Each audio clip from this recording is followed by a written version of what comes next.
நாம் இன்னைக்கு காளான் கிரேவி தான் பண்ண போகிறோம். கிரேவி பண்ணுறதுக்கு காளானை தண்ணியில் போட்டு நல்லா கழுவிட்டு கட் பண்ணி எடுத்துக்கலாம். மிக்ஸி ஜாரில் 10 போல் முந்திரி பருப்பு, கொஞ்சமாக மல்லி இலை, புதினா இலை, 2 தக்காளி கட் பண்ணி போட்டு நைஸாக அரைச்சி தண்ணி எடுத்து வச்சிடலாம். அடுப்பில் கடாய் வச்சு எண்ணெய் ஊற்றி பட்டை, கிராம்பு, ஏலக்காய், பிரியாணி இலை, 2 பச்சை மிளகாய், 1/2 ஸ்பூன் ஜீரகம், 1/2 ஸ்பூன் சோம்பு, கொஞ்சமாக கருவேப்பிலை சேர்த்து நல்லா கலந்து விட்டுட்டு 2 பெரிய வெங்காயத்தை பொடியாக கட் பண்ணி போட்டு வதக்கி விட்டுடலாம். வெங்காயம் நல்லா வதங்கினது இஞ்சி பூண்டு பேஸ்ட் சேர்த்து நல்லா வதக்கி விடலாம்.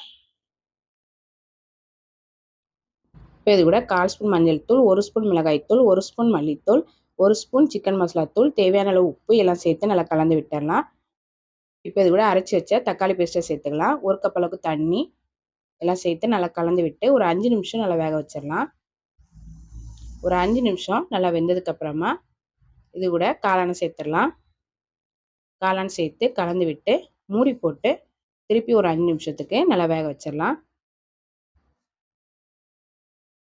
ஒரு 5 நிமிஷமாக நல்லா வெந்து ரொம்ப டேஸ்ட்டான காளான் கிரேவி ரெடி. இப்போ அடுப்பு ஆஃப் பண்ணிவிட்டு கடைசியாக கொஞ்சமாக மல்லியிலை சேர்த்து கலந்துட்டு இறக்கிற வேண்டியதாக. இந்த காளான் கிரேவியை சாதத்தில் போட்டு பிசைஞ்சு சாப்பிட்டா ரொம்ப நல்லாயிருக்கும். சப்பாத்தியோட சைடு வச்சு சாப்பிட்டாலும் ரொம்ப நல்லாயிருக்கும். ட்ரை பண்ணி பாருங்கள்.